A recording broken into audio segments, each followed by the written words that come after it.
Pagi itu, matahari belum benar-benar terbit ketika Nita mempersiapkan dirinya di rumah papan mungil peninggalan almarhum orang tuanya. Suara ayam jantan bersahut-sahutan dari kebun belakang menemani rutinitas paginya yang sederhana. Di meja kayu retak, hanya ada segelas teh tawar dan sepiring nasi dingin sisa malam sebelumnya. Dengan cekatan, ia menyetrika seragam kerjanya yang sudah mulai pudar warnanya. Bagian kerahnya mulai sobek, namun ia menjahitnya sendiri dengan benang seadanya. Tak ada keluhan di wajahnya, hanya tatapan datar yang menggambarkan kelelahan yang ditahan dengan sabar. Nita adalah guru honorer di sebuah SD negeri di pelosok Kabupaten Tulungagung. Gajinya hanya 2 juta rupiah per bulan, jumlah yang tak sebanding dengan beban hidup yang ia tanggung. Tapi baginya, menjadi guru adalah panggilan jiwa. Ia mencintai murid-muridnya seperti anak sendiri. Setiap pagi, ia mengayuh sepeda tuanya melewati jalan berlubang, berlumpur ketika hujan, dan berdebu saat kemarau. Di balik tas kecil yang ia gantungkan di stang sepeda, tersimpan kapur tulis, penghapus, dan buku catatan murid-murid. Ia menyambut mereka dengan senyum meski perutnya kadang kosong. Di rumah, ia merangkap sebagai orang tua bagi 3 adiknya yang masih kecil. Sejak orang tuanya meninggal karena kecelakaan 5 tahun lalu, Nita yang saat itu baru lulus kuliah terpaksa mengubur mimpinya untuk melanjutkan studi dan menjadi guru tetap. Ia memilih tinggal dan membesarkan adik-adiknya. Namun, waktu berlalu, kebutuhan makin menumpuk. Biaya sekolah, buku pelajaran, uang jajan, dan kebutuhan sehari-hari membuat napas Nita makin sesak. Ia menyembunyikan semua keletihan itu di balik senyumnya, namun tubuhnya tak bisa terus berbohong. Ia mulai sering sakit, pingsan di kelas, dan kehilangan berat badan drastis. Malam itu hujan deras mengguyur atap rumah mereka yang bocor di beberapa sudut. Nita baru saja selesai menyiapkan makan malam, hanya nasi, tempe goreng, dan sambal terasi. Ketiga adiknya duduk mengelilingi meja, bercanda ringan sambil bercerita tentang sekolah. Nita hanya tersenyum, meski di dalam hatinya ada gelombang kecemasan yang tak bisa ia redam.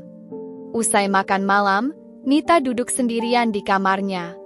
Di tangannya tergenggam beberapa lembar kertas, tagihan listrik, uang sekolah yang tertunda, dan sebuah surat dari koperasi tempat ia sempat meminjam uang.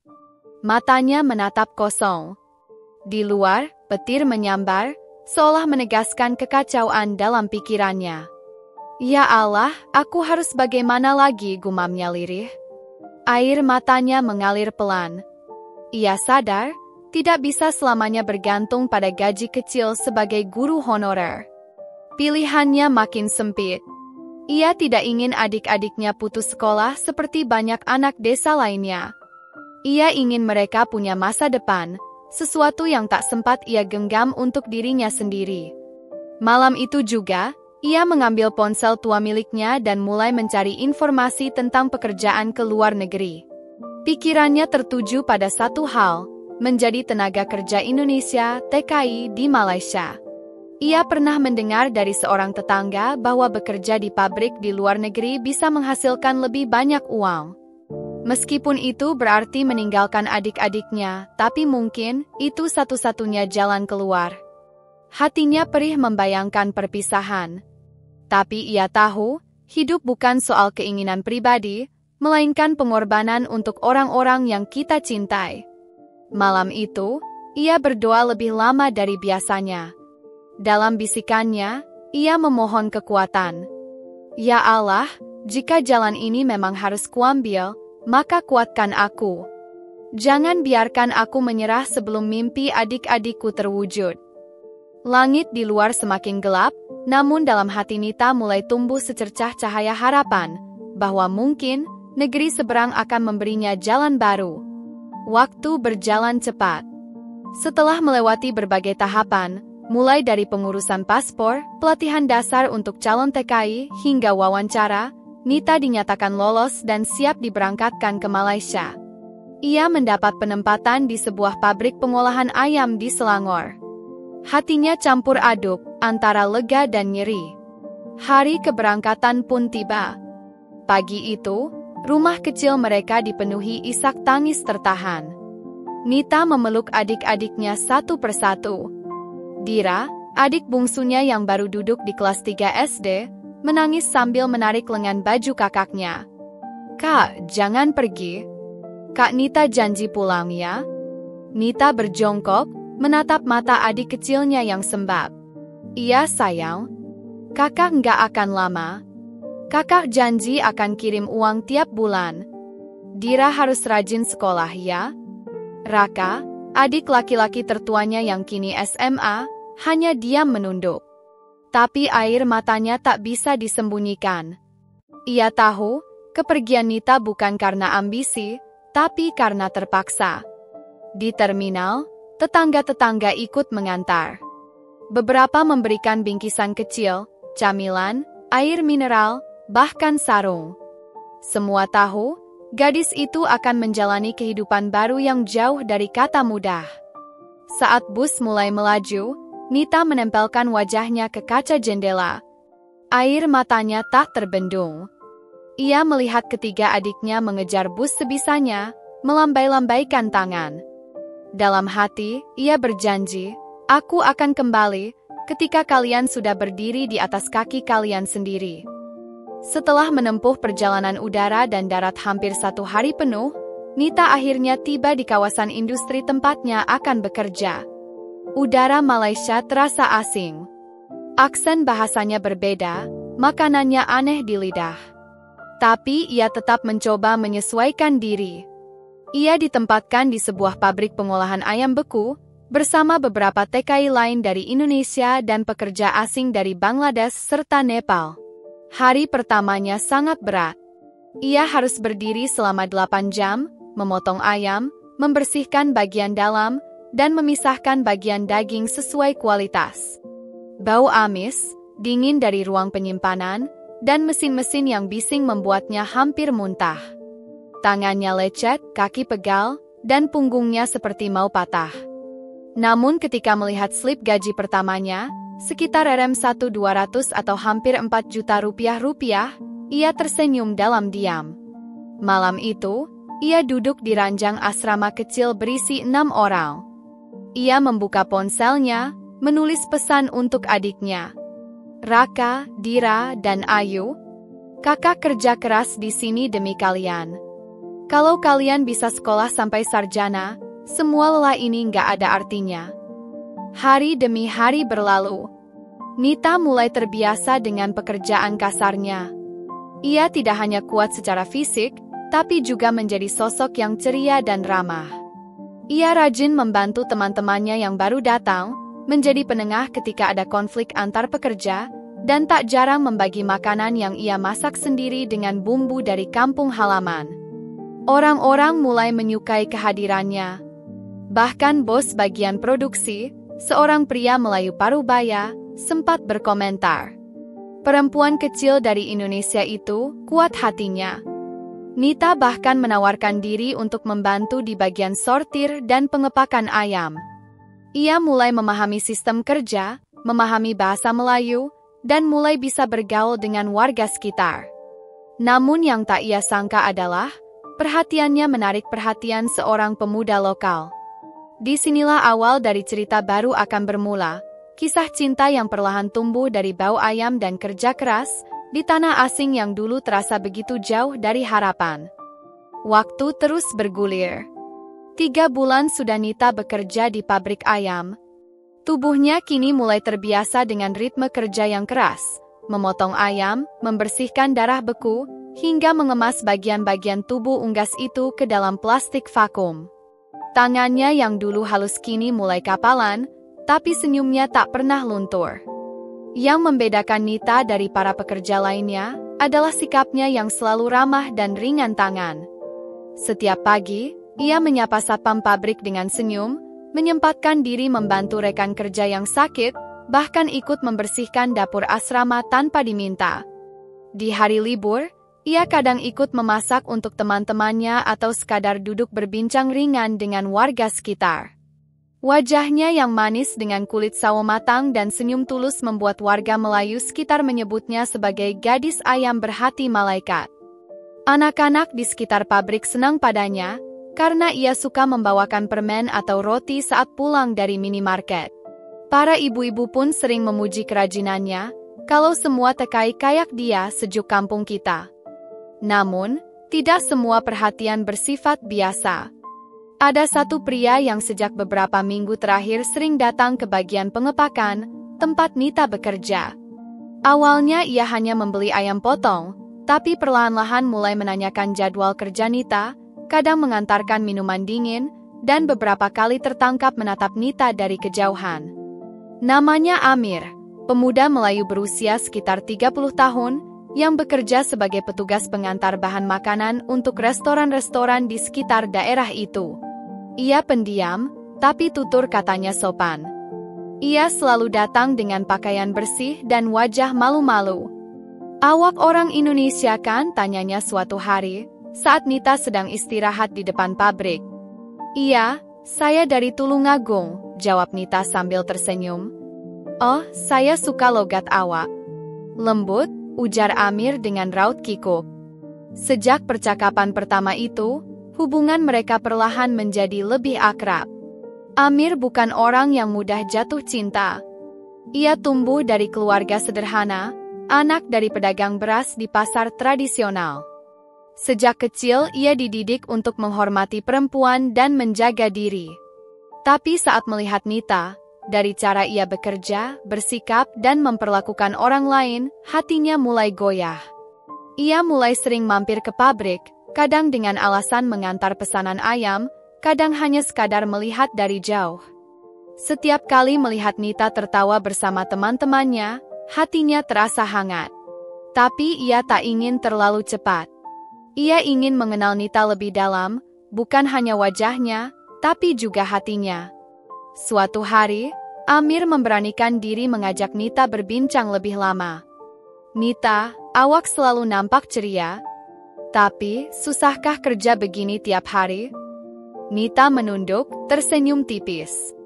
"Capek, iya. Tapi saya sudah biasa susah, Amir. Ini lebih baik daripada harus lihat adik-adik saya putus sekolah." Jawaban itu menghentak hati Amir.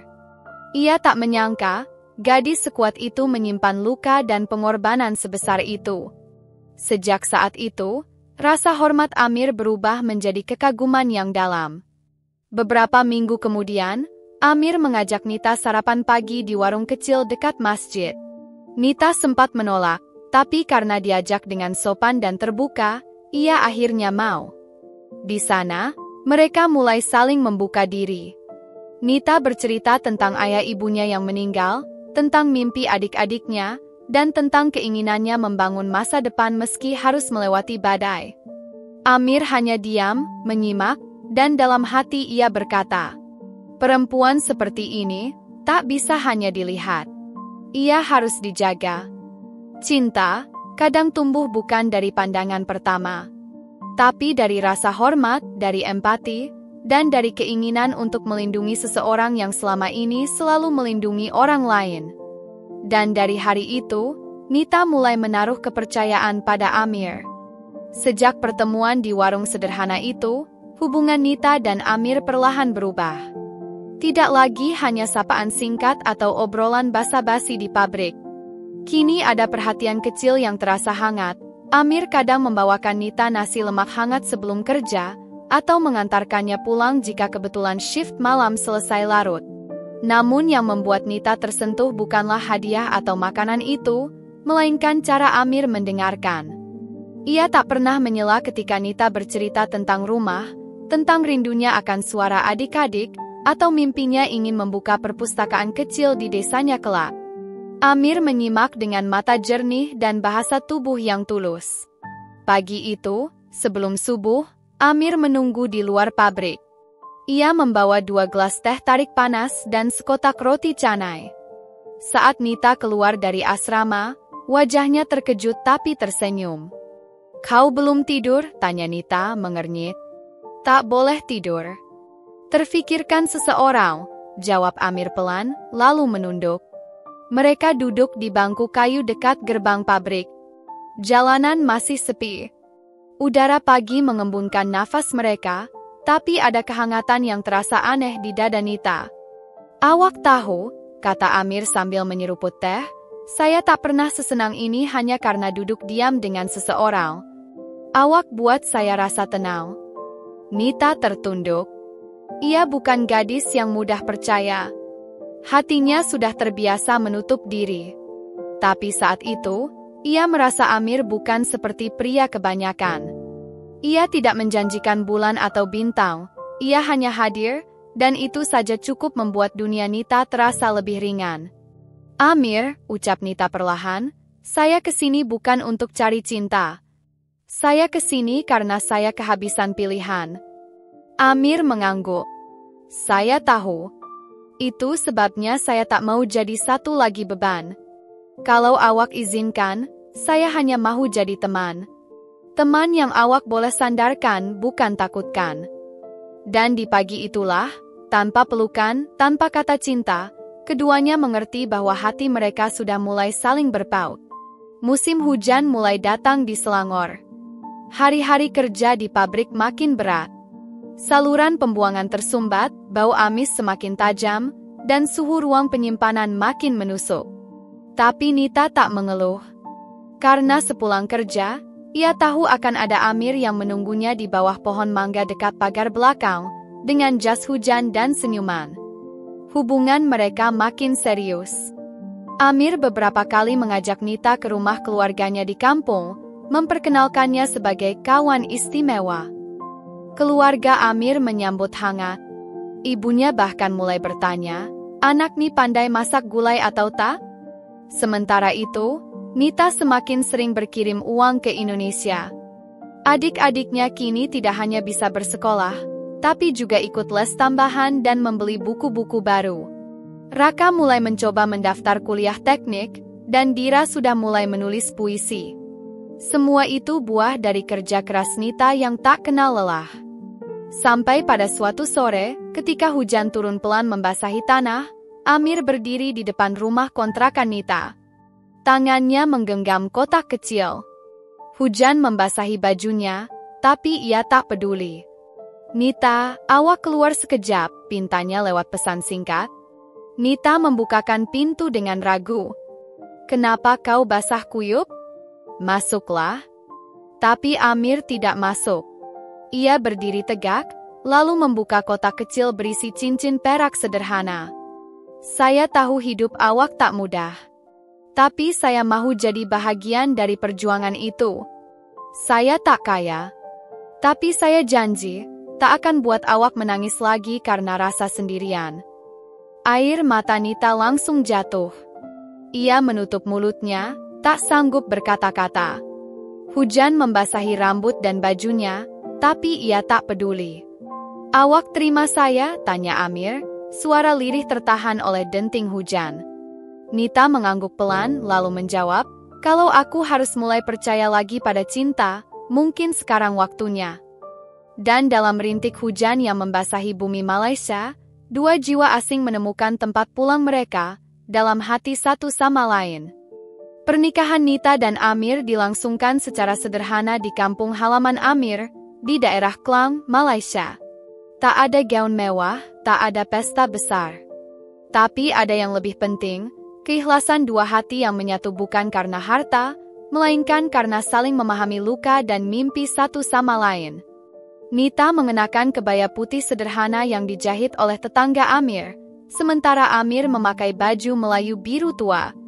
Di pelaminan kecil berhiaskan bunga kertas, keduanya duduk bersisian, saling mencuri pandang dengan senyum malu-malu. Di hadapan tok penghulu dan keluarga, akad pun dilangsungkan. "Ijab kabul," ucap Amir, dengan suara tenang tapi tegas. Tangis pecah dari mata Nita. Bukan tangis duka, tapi tangis bahagia yang nyaris tak pernah ia rasakan sejak kepergian orang tuanya. Di tengah kehidupan keras sebagai buruh, ia tak pernah membayangkan ada seseorang yang ingin menjadikan dirinya istri, bukan karena kasihan, tapi karena cinta. Beberapa teman kerja Nita datang, begitu pula rekan-rekan Amir. Tak sedikit yang terharu melihat seorang TKI yang dulunya hanya pekerja kasar, kini menjadi istri sah dari pria setempat yang baik hati. Setelah pernikahan, Nita memutuskan untuk tetap bekerja beberapa bulan lagi sebelum benar-benar berhenti. "Saya ingin lunasi semua utang dulu," katanya kepada Amir. Suaminya itu hanya tersenyum, mengangguk bangga. Ia tahu, Nita bukan hanya istri, ia adalah petarung. Kini mereka tinggal di rumah kontrakan kecil yang tak jauh dari tempat kerja Amir. Malam-malam mereka diisi dengan obrolan ringan, rencana masa depan, dan tentu saja, kiriman uang ke Indonesia yang selalu dikirim tepat waktu. Nita tetap memantau nilai rapor adik-adiknya, bahkan mulai menyusun rencana untuk membuka toko sembako di kampung jika suatu hari mereka pulang. 2 tahun setelah menikah, hidup Nita benar-benar berubah. Ia sudah tidak lagi bekerja di pabrik ayam, tapi kini membantu Amir menjalankan bisnis kecil-kecilan sebagai distributor bahan makanan. Mereka membuka gerai kecil di depan rumah, menjual bumbu dapur, ayam beku, dan bahan masakan khas Indonesia. Toko itu ramai, terutama karena banyak TKI lain yang senang berbelanja di sana, bukan hanya karena barangnya lengkap, tapi karena pemiliknya ramah. Bahkan, warga Malaysia di sekitar mulai akrab memanggil Nita dengan nama Kak Ita, tanda bahwa ia sudah diterima sebagai bagian dari komunitas mereka. Sementara itu, di kampung halamannya, ketiga adik Nita kini hidup jauh lebih baik. Raka diterima di Politeknik Negeri, Ayu lulus dengan nilai terbaik di SMP, dan Dira berhasil menjuarai lomba baca puisi tingkat kabupaten. Suatu malam, Nita duduk di teras rumah. Ia menatap layar ponsel, melihat video call dari adik-adiknya. Mereka tertawa bersama, berbagi cerita, dan Dira bahkan membacakan puisi berjudul "Kakakku, Pahlawan Tak Bersayap". Di akhir video call, Nita menatap Amir yang duduk di sampingnya sambil menulis daftar belanjaan. "Bang," ujarnya lirih, "terima kasih, karena datang dalam hidupku bukan untuk menyelamatkan, tapi menemani." Amir tersenyum. "Terima kasih juga, karena memilih bertahan bukan lari." Langit malam di Malaysia cerah, dan pelangi yang pernah hanya menjadi harapan jauh di Cakrawala kini tergambar nyata, bukan di langit, tapi di hati Nita. Ia tahu, hidup akan terus punya tantangannya. Tapi kali ini, ia tidak lagi sendiri. Dan begitulah, kisah seorang guru honorer dari pelosok Indonesia, yang pernah hidup dari 2 juta rupiah per bulan, kini berdiri di tanah seberang, bukan hanya sebagai istri, tapi sebagai perempuan yang telah menaklukkan badai dengan keyakinan, kerja keras, dan cinta.